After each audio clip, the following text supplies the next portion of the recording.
नमस्ते, Vande Mataram. Revolution India channel नए भारत की आवाज़ पर आप सबका हार्दिक स्वागत, अभिनंदन।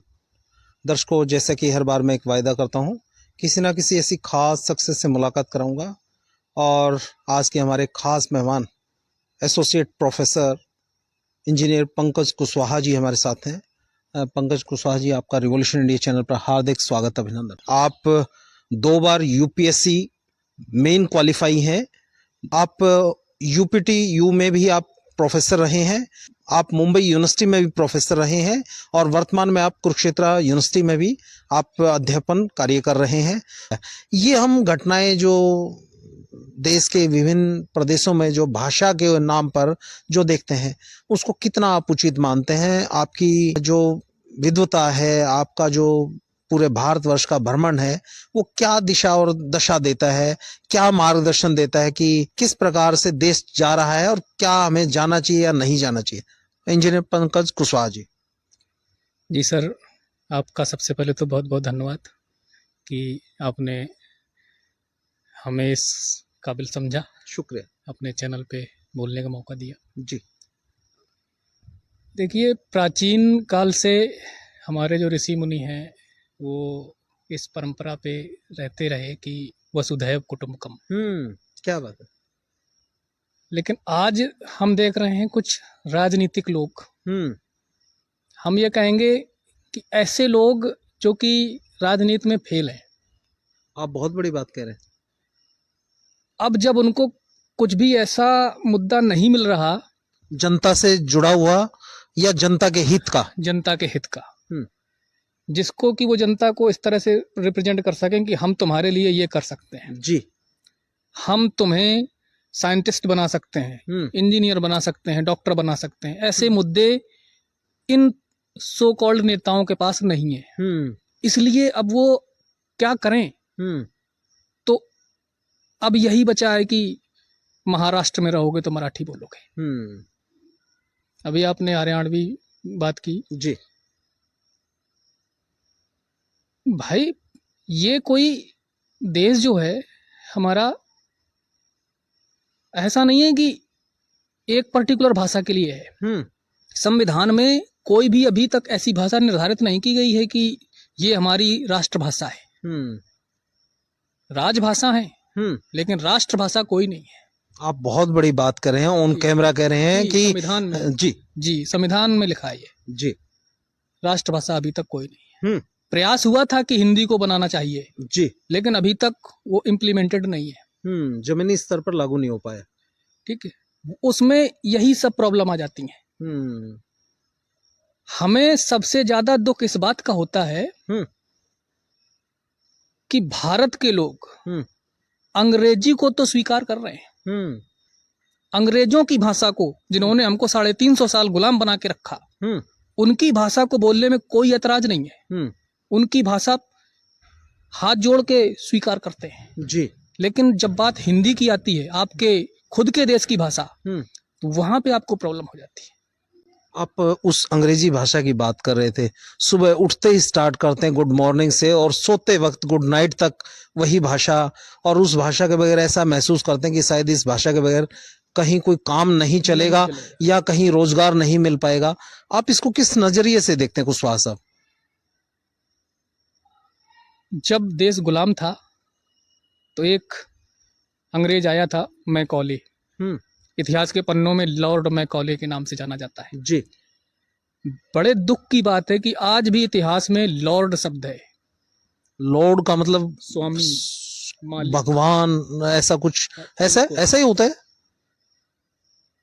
कोर्ट में आज भी सुना जाता है माई लॉर्ड। कौन है लॉर्ड? आपका लॉर्ड कौन है? परमपिता परमात्मा, उसके अलावा है क्या कोई?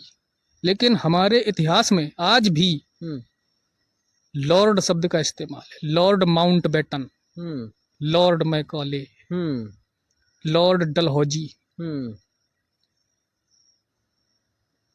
किसी का ध्यान इस तरफ नहीं है कि ये वर्ड हटाया जाए। गुलामी की पहचान है ये। नहीं, कुछ प्रयास कर रहे हैं देश के यशस्वी प्रधानमंत्री नरेंद्र मोदी जी। गुलामी के कुछ चिन्हों को भी उन्होंने तब्दील किया है। हो सकता है ये भी उनके उस उस विजन में हो जो शब्द आपने कहे हैं? विजन में हो तो बहुत अच्छा है, लेकिन सर 2014 से हैं मोदी जी जी। और कितना समय चाहिए? हमें लगता है कि एक पंचवर्षीय किसी अच्छे नेता के लिए सफिशिएंट है, एक अच्छे बदलाव के लिए। आप फिर बहुत बड़ी बात कर रहे हैं। जी। हर बार आप कुछ ना कुछ एक नया बिंदु दे रहे हैं कि यदि इच्छा शक्ति हो और विजन हो तो एक 5 साल की योजना ही बहुत काफी है उन सब वायदों को पूरा करने के लिए और जो आपने लक्ष्य निर्धारित किया है उसको पूर्ति के लिए। ये चीजें सबसे पहले इम्प्लीमेंट होनी चाहिए थी कि जो हमारे बच्चों को इस मानसिकता से निकाला जाए कि तुम्हारा लॉर्ड केवल ईश्वर है, ये कोई लॉर्ड नहीं है। IAS PCS जो किताबें पढ़ते हैं CBSE की, जी, है ना, उनमें यही शब्द लिखे हैं, आज भी आप पढ़ेंगे। लॉर्ड जो शब्द है, लॉर्ड माउंटबेटन ने ऐसा किया। वो IAS लोग भी पढ़ते हैं। IAS बनने के लिए मजबूरी है, पढ़ना पड़ेगा और उससे कुछ कम लिखा तो नंबर आपके कम आ जाएंगे। की बात ये है, पढ़ने के बाद वो लोग भी नहीं इन बातों पे बात करना चाहते। ये बात सरकार के समक्ष रखनी चाहिए ना, निश्चित तौर पे, कि हम जो पढ़ के आए आने वाली पीढ़ियां वो ना पढ़ें। ये कोई लॉर्ड नहीं है हमारे। उस समय इन्होंने एक बना के रखा ताकत के दम पर, ताकत के दम पे। अब तो नहीं है कुछ। ऐसे ही कुछ लोग हैं, उसी मानसिकता के लोग जो आज लॉर्ड बनने की कोशिश कर रहे हैं। महाराष्ट्र में जो इस टाइप के लोग हैं जी, खुले मन से बोलते हैं कि अगर मराठी का सपोर्ट करना गुंडागर्दी है तो मैं गुंडा हूं। भैया मराठी का सपोर्ट करो तुम, लेकिन दूसरी भाषाओं का भी सम्मान करें उतना ही। हिंदी का विरोध तो मत करो। ठीक है, आप मराठी में बात करो, रीजनल लैंग्वेज हो सकती है आपकी, उसका सम्मान करें। आपकी मातृभाषा मराठी है, आप सम्मान करो, हम भी सम्मान करते हैं जी। लेकिन फिर आपके सामने ये तीसरी भाषा अंग्रेजी कहां से आ गई? ठीक है, हम कह रहे हैं कि हिंदी मत बोलो, आप अंग्रेजी भी मत बोलो, आप फिर मराठी बोलो। अगर आप मराठी के अलावा अंग्रेजी को प्रेफरेंस देते हैं तो इसका मतलब है कि आप आज भी अंग्रेजों के गुलाम हैं। आप फिर बहुत बड़ी आप बात कह रहे हैं कि जो गुलामी की जो मानसिकता है उसको हम बदल नहीं पाए, किन्हीं कारणों की वजह से। अपने देश की भाषा को सपोर्ट नहीं कर रहे हैं, विदेशी भाषा को आप प्रमोट कर रहे हैं। क्यों नहीं बोलते आपकी अंग्रेजी भाषा हटनी चाहिए? कुशवाहा जी, मैं आपकी बातें मेरे को बड़े अच्छी लगी और आपने बहुत तथ्यात्मक आपने बातें की। अब आपने बताया कि ये कमियां हैं, ये ठीक होनी चाहिए। ठीक कैसे हो? मैं, क्योंकि आप बहुत इंटेलिजेंट व्यक्ति हैं, बहुत अनुभव आपका है, किस स्तर पर इन चीजों को, क्योंकि आपने IAS नहीं बने लेकिन IAS के रास्ते को आपने मंजिल तक आप पहुंचे हैं, उसको इंटरव्यू का एक फेज है वो आप नहीं उस तक नहीं पहुंच पाए, वो एक अलग बात है, लेकिन आप आज उस स्थिति में IAS बनाने की स्थिति में आप लोगों को है। तो हम जानना चाहते हैं, आपके अनुभव का फायदा मिले, किस तरीके से जो आपने बात रखी कि आज तक जो हमारी राष्ट्रभाषा है वो नहीं, राजभाषा है हिंदी लेकिन राष्ट्रभाषा हिंदी नहीं हो पा रही, उसको कैसे राष्ट्रभाषा बनाया जाए, नंबर 1। दूसरी बात, आपने जो एक बात की कि आपने रीजनल किसी लैंग्वेज को आपने लागू करना है, उसकी लागू करने में क्या क्या वो पथ आएंगे, क्या क्या वो एक स्टेप बाय स्टेप एक प्रोसीजर क्या रहेगा, किस तरीके से उन रीजनल लैंग्वेज को भी मान सम्मान मिले और मातृभाषा या राजभाषा हिंदी का भी सम्मान बढ़े और हिंदी बोलने वालों का भी सम्मान बढ़े? सर, अगर सरकार चाहे तो कुछ भी संभव है।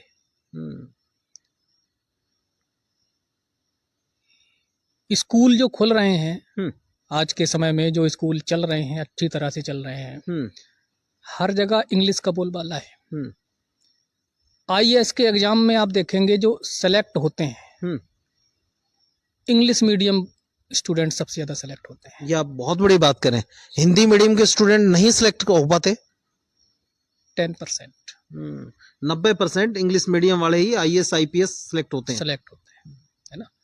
ये हमारे वर्ड्स नहीं है, ये विकास दिव्य कीर्ति जी का नाम सुना होगा आपने। जी जी जी वो दृष्टि नाम से कोचिंग चलाते हैं, जी।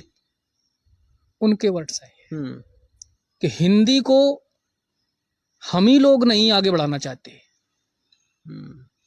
सुप्रीम कोर्ट में सुनवाई हिंदी में क्यों नहीं होती? प्रॉब्लम हमारी है, हम अंग्रेजी नहीं जानते। विपक्ष में आप हैं, आप अंग्रेजी नहीं जानते। हमारे बीच में झगड़ा हो गया, दोनों के बीच में जी सुनवाई चल रही है इंग्लिश में। क्या बात है, बहुत बताइए, बहुत विचित्र ही बात है। दोनों पक्ष कोई नहीं जानता क्या जजमेंट होगा, क्या बहस हो रही है, लेकिन विवाद हिंदी एडवोकेट जानते हैं जी, वो जज जानते हैं, उनके बीच हो गया, बता दिया कि भैया तुम्हारा ये पक्ष है, तुम्हारा ये फैसला हो गया। लेकिन सही तथ्यों तक ना तो एडवोकेट पहुंचा, ना माननीय न्यायालय तक पहुंच पाए उन तथ्यों तक, क्योंकि वास्तविक स्थिति तो दोनों पक्षों को पता है, और दोनों पक्ष यदि अपनी अपनी मातृभाषा में उस पक्ष को रखते, शायद सही से न्याय भी हो पाता। उनको कम से कम समझ तो आता कि हमारे साथ हो क्या रहा है, हमारे बारे में क्या बातें करी जा रही हैं। जी। तो सबसे पहले तो ये अंग्रेजी का जो भूत है ना, भूत ही है, वो उतारना जरूरी है। और वो इस तरह से नहीं होगा जब तक सरकारें नहीं चाहेंगी।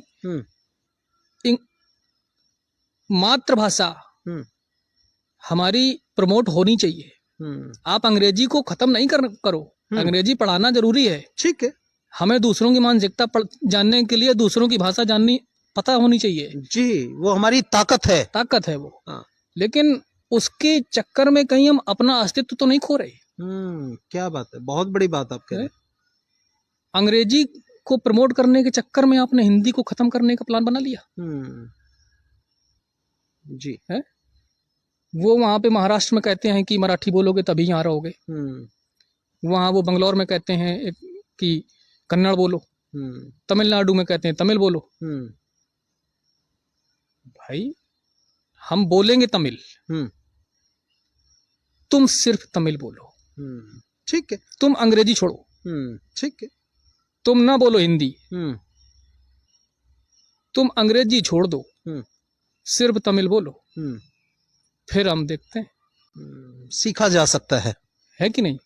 क्योंकि देश के पूर्व प्रधानमंत्री पीवी नरसिम्हा राव जो 14 भाषाओं के ज्ञाता रहे, अपने आप में उदाहरण है। इच्छा शक्ति है तो भाषाएं सीखी जा सकती हैं, और वो एक एक्स्ट्रा स्किल के रूप में नजर आएंगी। क्या प्रॉब्लम है सीखने में? जब हमें लगेगा कि यार वहां अगर तमिल में हमको जानना है, वहां से कुछ सीखना है, वहां जानना है, सीख लेंगे तमिल। जी, आप हिंदी सीखते हैं ना? जी, हम तमिल सीख लेंगे। आपको हिंदी आती है, हम मराठी सीख लेंगे। लेकिन फिर सिर्फ हिंदी और मराठी, अंग्रेजी नहीं। तो कुशवाहा जी, आपसे चर्चा करके बड़ा अच्छा लगा। आपकी बातों से समझ में आता है कि हमने अपना आराम प्रस्ती में जो विषय हमारे को नजदीक लगा और आसान लगा, बस वहीं तक सीमित हो गए। हम सीखना ही नहीं चाहते, जिज्ञासा ही खत्म हो गई। शायद यही वो कारण है। जब तक जी, कुशवाहा जी आप कुछ कहना चाह रहे हैं? हिंदी भाषा ही है, हमें लगता है कि जो पूरे देश को जोड़ के रखी हुई है। फिर बहुत बड़ी बात, हिंदी बॉलीवुड में हिंदी फिल्में बनती हैं, सब कोई पूरा देश देखता है। तमिल वाले भी देखते हैं, कन्नड़ वाले भी देखते हैं, महाराष्ट्र वाले भी देखते हैं। अब देखिए, जो तमिल फिल्में आ रही हैं हिंदी में कन्वर्ट होके आती हैं, हिंदी में सब लोग देखते हैं। तो वहां पे तो फिर आपको प्रॉब्लम नहीं है हिंदी मतलब बिजनेस के लिए आपको हिंदी अच्छी, लेकिन जहां बिजनेस ना आए वो फिर हिंदी अच्छी नहीं, फिर नहीं है। ऐसा आपके बातों से नजर आता है। भाई हिंदी बोलने वाले से आपको प्रॉब्लम क्या है, ये बताओ ना। ठीक है, क्या ऐसा कर दिया हिंदी बोल के उसने कि आपको ये हो गया कि नहीं यहाँ रहोगे तो मराठी बोलोगे? और हिंदी तो बहुत शुद्ध और बहुत अच्छी भाषा है, बहुत शालीन भाषा है, अपने आप को एक्सप्रेस करने की सबसे आसान भाषा मुझे नजर आती है। हम मराठी सीख लेते हैं, वहां पे जाके मराठी बोलते हैं तुम्हारे महाराष्ट्र में, तुम्हारा ये जब तुम इस तरह की बातें कर रहे हो, और फिर वहां हम जाके क्राइम करें तो तुम्हें एक्सेप्ट होगा? हम मराठी बोलें और क्राइम करें तो कोई प्रॉब्लम नहीं है। प्रॉब्लम तो वहां होनी चाहिए ना, भाषा से क्यों प्रॉब्लम है? क्राइम से प्रॉब्लम होनी चाहिए, है कि नहीं? तो ये स्टार्टिंग में ही हमने बोला कि इन नेताओं के पास जमीनी मुद्दे हैं नहीं, तो अब करें क्या? यही एक मुद्दा उठा दो। अब एक दूसरा एस्पेक्ट आता है कि जो हिंदी भाषी राज्य है, वहां के जो सरकारें हैं, वो ऐसा स्टेप क्यों नहीं लेती हैं कि हिंदी बोलने वालों को वहां ना जाना पड़े? क्या बात है, समस्या का समाधान कर दें। इस मुद्दे पे हमने कुछ लाइनें लिखी हैं जी, हम आपको बोलना चाहेंगे आपके चैनल पे। जी। महाराष्ट्र से, बंगाल से, तो कभी गुजरात से भगाए जाते हैं, हिंदी बोलने वाले हर जगह सताए जाते हैं। सरकारें आई, बदल गईं, हालात ना कोई बदल सका। शिक्षा और रोजगार पर कोई नेता लड़ ना सका। हिंदू मुस्लिम जाति धर्म बस यही मुद्दे बने रहे। जनता का खून चूसने को हर दल में गुंडे खड़े रहे। ये सरकार अगर चाहे तो हिंदी बोलने वाले लोगों को उन्हीं के राज्य में रोजगार मिल सकता है ना? मिल सकता है, मिल सकता है, लेकिन जाना पड़ता है। हमने पढ़ाई यूपी में की है, हम नौकरी करने मुंबई जा रहे हैं, हमने मुंबई यूनिवर्सिटी में पढ़ाया, लोग कंपनियों में बंगलौर जा रहे हैं, मजबूर हैं। क्यों नहीं कंपनी खुल रही यूपी में? क्यों कंपनी सिर्फ गुजरात में और महाराष्ट्र में खुल रही है? आप इतना वो करते हो, ये समिट हो गया, वो कंपनी से डील हो गई, कहाँ है? सिर्फ कागज में हुआ क्या? इतनी कंपनियां आई, इतना निवेश होगा उत्तर प्रदेश में, विदेशों का, जी, कहाँ है वो? क्या इन बातों से तो ऐसा लगता है कि पेपर में तो आपके यूपी में हो गया, लेकिन हकीकत में वो गुजरात में और महाराष्ट्र में होता क्या? ये अपने आप में प्रश्न चिन्ह है कि नहीं है? अगर कंपनियां यूपी में, बिहार में, हरियाणा में, दिल्ली में, पंजाब में इधर खुले, तो जनता को क्यों जाना पड़े? निश्चित रूप से अपने पेट की जो आग है या जो अपने रोजगार का एक विषय है, उस दिशा में ही लोग वहां जा रहे हैं। अपने ही राज्य में अगर इन्हें 2 वक्त का खाना मिल जाता, अपनों का साथ घर बार छोड़ क्यों कोई बाहर जाता? क्या बात, जी। तो सरकारों को स्टेप लेना पड़ेगा। आप कह रहे ना कैसे होगा? वो सरकार के एंड पर ही होगा। सरकार चाहे तो इतिहास की किताबों में लॉर्ड शब्द 1 मिनट में हट जाए। सरकार चाहे तो साल भर के अंदर कंपनियां आ जाएं। जो चाहे, क्या नहीं हो सकता जी। हमारे हाथ में पावर है, हम जो चाहेंगे वो करेंगे। लेकिन हमें जनता से वोट धर्म के नाम पे चाहिए, जाति के नाम पर, जाति के नाम पे चाहिए। इस बात से नहीं चाहिए कि हमारे देश में, हमारे शासनकाल में, हमारे राज्य में एक भी बलात्कार नहीं हुआ।